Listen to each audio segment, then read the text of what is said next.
Universidad Fermín Toro presenta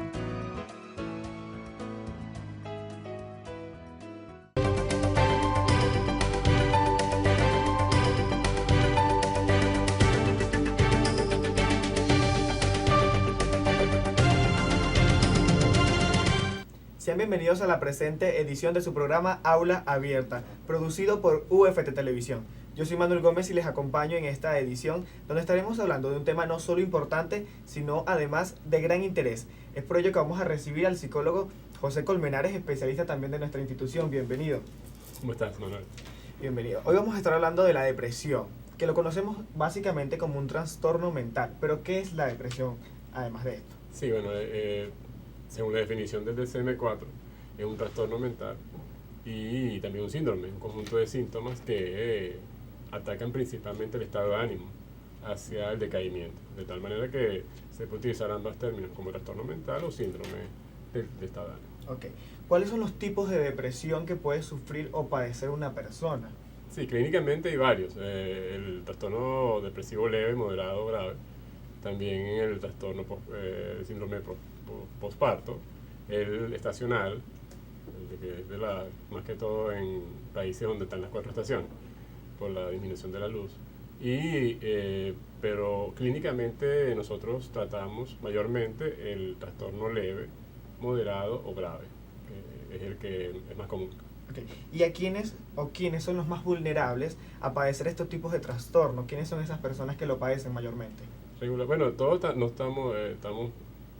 pudiéramos estar afectados por el síndrome o el trastorno, pero básicamente las mujeres y los niños, y en las edades comprendidas entre 18 a 40 años, hay una mayor exposición según la prevalencia, según el estudio, que indican que se padece más este trastorno. Pero no hay una limitación de edad para decir que es mayormente afectado una población. Pero las mujeres pues predominan, sí, por diversas circunstancias, y los jóvenes. Los jóvenes y las mujeres. Sí. Pero no hay distinción de edad, a pesar de que la mayoría se concentra entre los 18 y 40, como me acaba de decir. Pero las personas que a los 50 padecen un trastorno, ¿a qué se debe? ¿O cuáles son esos síntomas que presenta esta persona? Bueno, la etiología de la depresión es abundante. Estas personas, por ejemplo, su entorno psicológico y social, cultural, también pudiera verse afectado o potenciar la enfermedad o el trastorno. Lo que se requiere es que la persona esté bajo condiciones de estrés y de situación vulnerable para poder padecer este trastorno. Okay. ¿Y cuáles son los síntomas o cuáles son las características para saber si una persona tiene trastorno o si usted lo está padeciendo también, que puede ser muy importante? Sí, el conjunto de factores, los síntomas, pues lo que predominan es el decaimiento, la melancolía, inclusive la inapetencia, el excesivo descanso, dormir mucho, dormir poco, falta de la búsqueda del placer, no disfrutar las actividades que comúnmente nos gustan, y un sentido de pensamientos negativos, una negatividad hacia la vida, hacia la disposición de vivir, que es muy notable y que hasta pudiera causar o ha causado situaciones de suicidio, ¿no? Situaciones de suicidio. ¿Y cuáles son las causas? Como por ejemplo, estamos hablando del suicidio, pero ¿cuáles son las otras causas a las que puede inducir una depresión, quizás la grave, ¿no? Que es la que es más recurrente o la que más se ve. Sí, bueno, a nivel mundial ya son 800.000, 1.000.000 de personas que se suicidan, lamentablemente por depresión. Para mí esa es en mi opinión personal como profesional y personal es la mayor, ¿no? Lo otro es la disfuncionalidad laboral. Esta persona que está afectada por la depresión se ausenta del trabajo, tiene problemas en las relaciones personales, familiares, y no funciona adecuadamente, de tal manera que también, y por eso es que la OMS lo tipifica como una de las enfermedades más importantes a nivel mundial, porque causa que incluso en la producción individual y material disminuya mucho en los países donde sufre más. En Latinoamérica, Brasil es un país que apunta hacia la depresión alta en Latinoamérica. Venezuela, por lo que estamos viviendo, pues ha potenciado también la presencia de estas neurosis. Y en Europa y Estados Unidos, pues todavía la prevalencia es mayor. pero básicamente el entorno cultural, la situación sociocultural incide mayormente en esta presencia y aumento de depresión. Ok, son las personas entre 18 y 40 años, ya conocemos las causas, pero ¿cuáles son las recomendaciones también a estas personas que quizás se están dando cuenta por estas características que nos está diciendo nuestro especialista que padecen este trastorno o se están dando cuenta que padecen algunos de estas características que pudieran llevarte a un trastorno? Sí, bueno, las herramientas, las recomendaciones básicamente es una manera de autorrevisión, conócete a ti mismo, como dice la frase esta griega que te dice cómo tú vas a enfrentar la situación, a pesar del entorno sociocultural y obviando causas orgánicas, porque por ejemplo hay procesos hormonales que también producen la depresión. Deberíamos pensar cómo afrontar la situación para no dejarnos afectar tanto por la excesiva negatividad, que creo que ese es básicamente el punto importante. Excesiva negatividad. No debemos permitir llegar a esos extremos para poder entender que una situación se puede manejar. Que se puede manejar. Esto es muy clave, pero nosotros vamos a hacer nuestra primera pausa comercial y al regreso seguimos conversando sobre la depresión a través de su programa Aula Abierta. No se despegue.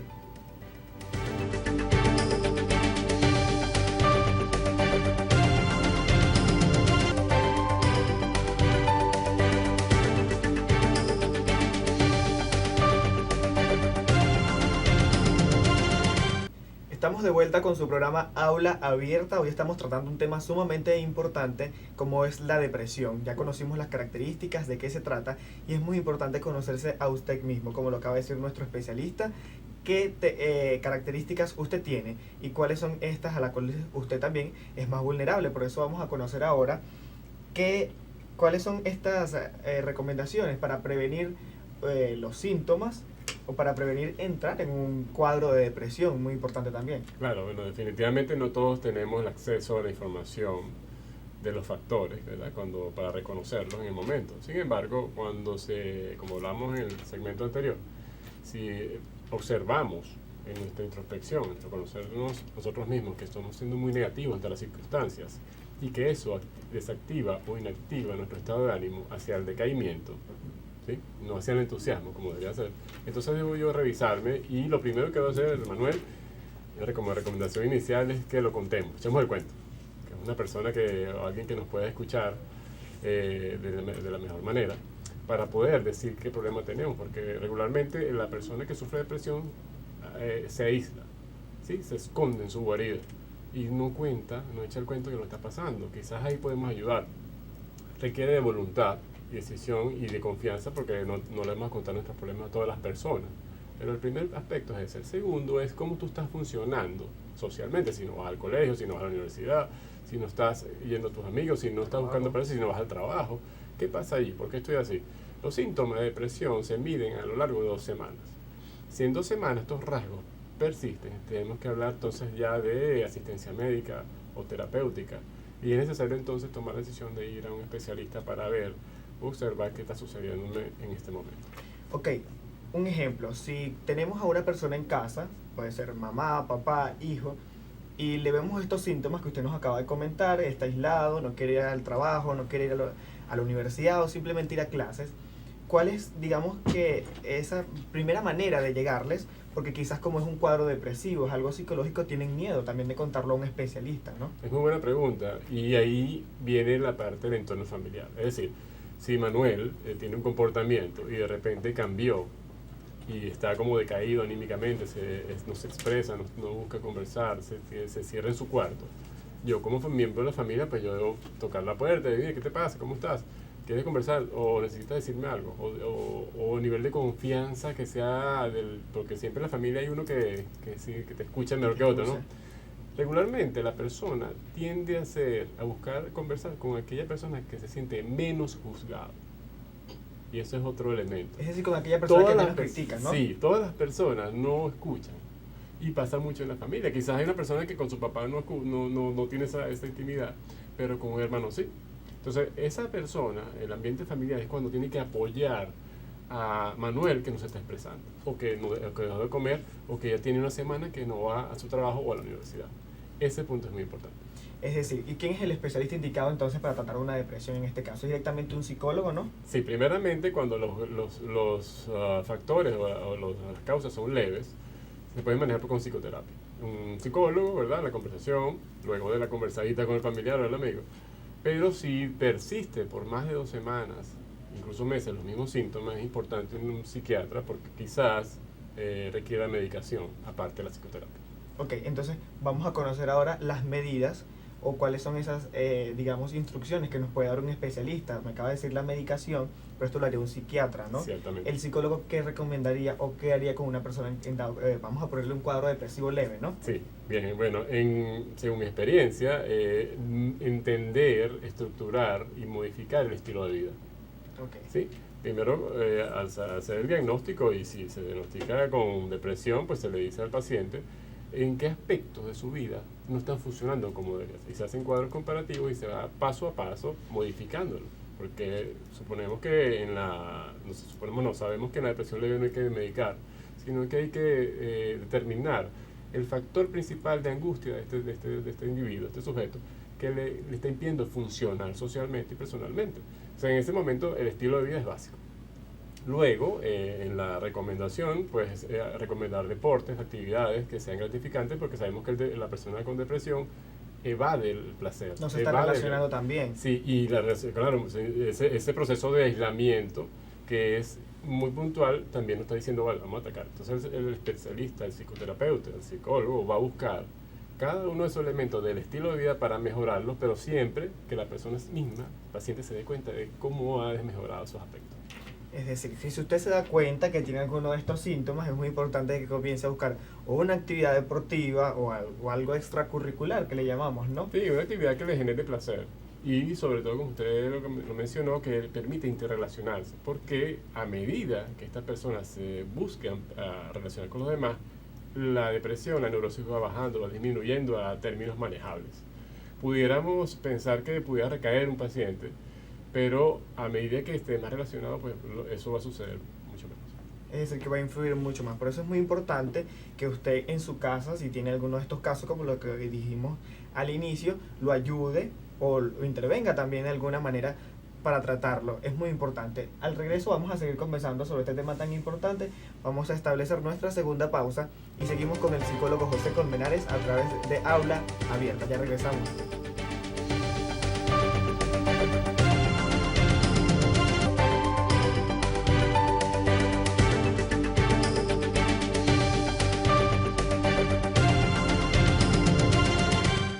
Estamos de vuelta con su programa Aula Abierta y en este último segmento seguimos conversando sobre la importancia de la depresión, cómo son las características de este síntoma, de este trastorno mental, ya lo hemos conversado, y además cuáles son las características y las personas que tenemos en casa con algunos de estos síntomas, muy importante.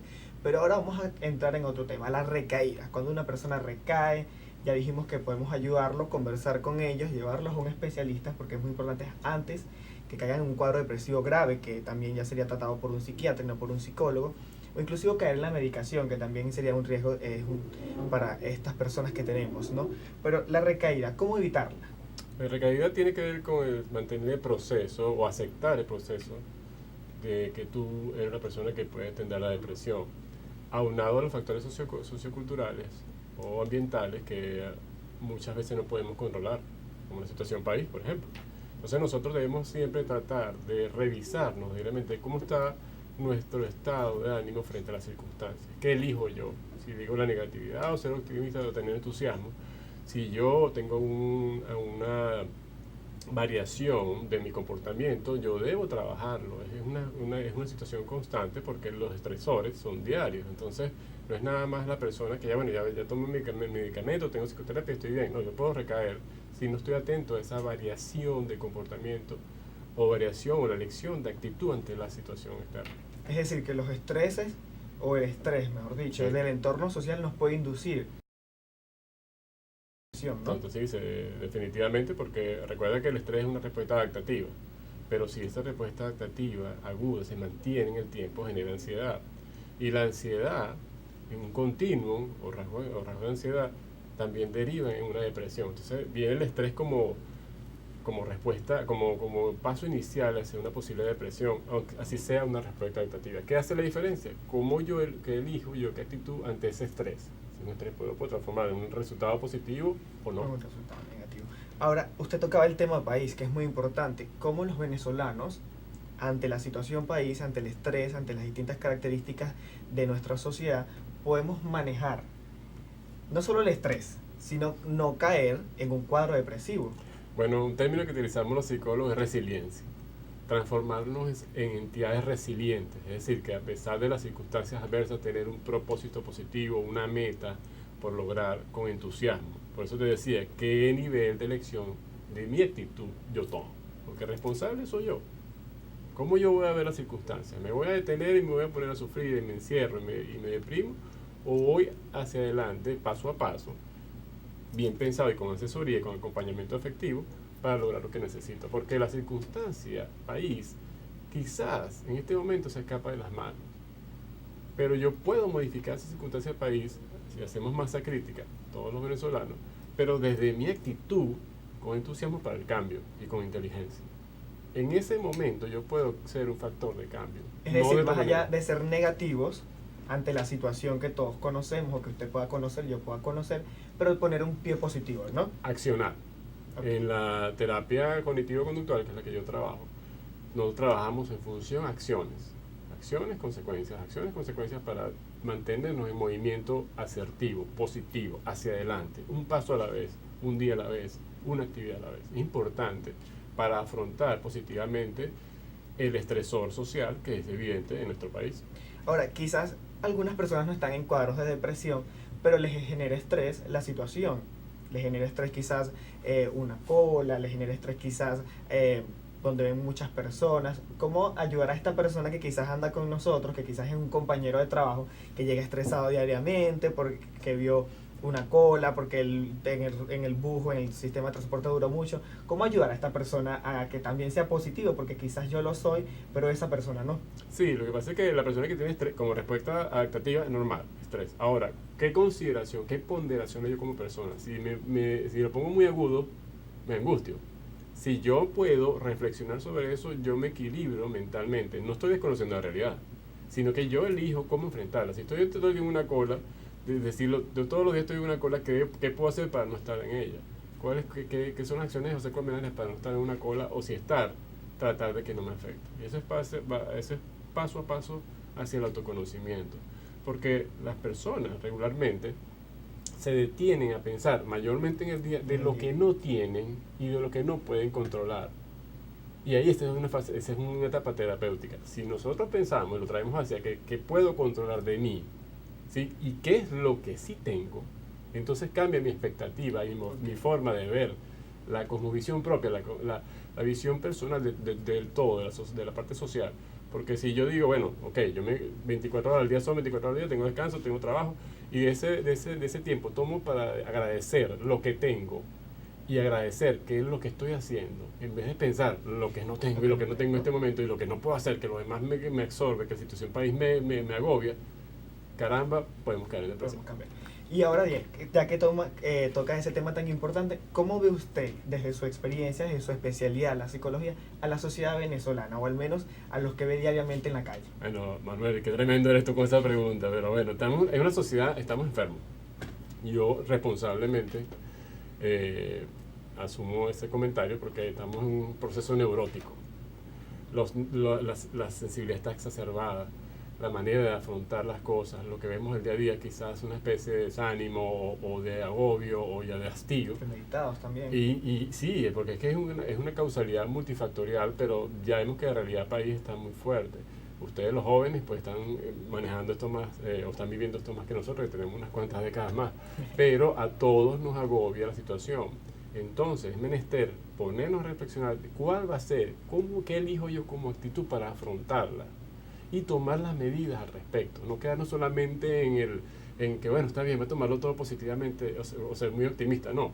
Yo ahora voy a hacer esta serie de pasos para alcanzar mi bienestar. O sea, esta es mi realidad y esta es mi posición. Esta es mi realidad, perfectamente, o sea, bien cómo dicho. Llevarlo a cabo, ¿no? Sí. Cómo tener esa actitud positiva ante la situación. ¿Cuáles son esas recomendaciones entonces? No solo a quienes están en casa, también a la juventud, o cómo explicarle también, y muy importante, a los niños, cómo llevarlos a ellos y no inducirlos a un cuadro depresivo que también los puede afectar, ¿no? Sí, la depresión infantil, bueno, es particularmente en las estadísticas muy baja. Lo que sí sufren es un estado ansioso porque no tiene la explicación o no tiene la parte intelectual del asunto, la parte conceptual, como nosotros que pudiéramos tener un nivel de razonamiento distinto. A ellos hay que trabajarlo de las emociones, es decir, darles referentes positivos, o sea, la diversión, salir, hablarle bien, que si te preguntan en la calle, mire, que por qué están haciendo colas o por qué hay tanta violencia, decirle, bueno, estas son situaciones para ir, pero tú tienes el derecho a disfrutar como niño, me lo llevo al parque, le leo un cuento. Okay. No es que lo estoy apartando de realidad, simplemente le estoy armando una estructura, un yo sano para enfrentar esa situación, que posiblemente la ve por los medios de comunicación, por los celulares, por el acceso a las computadoras, pero que él va ya a aprender desde chico a entender que él puede decir, ¿sabes qué? Está pasando esto, pero yo soy feliz. ¿Entiendes? Yo voy a tratar de ser una persona mejor cada vez. Muy importante, los niños en casa que no caigan en estos cuadros depresivos. Este es un tema muy importante que tiene también mucho que conversar. Pero de esta manera llegamos al final de nuestra transmisión de Aula Abierta. Recuerda que estamos en Twitter y en Instagram como @UFTTV, en Facebook como UFT Televisión y nuestro correo electrónico para cualquier comentario, opinión o sugerencia, también para un tema para debatir. televisora.uft@gmail.com. Yo soy Manuel Gómez y será hasta una próxima oportunidad.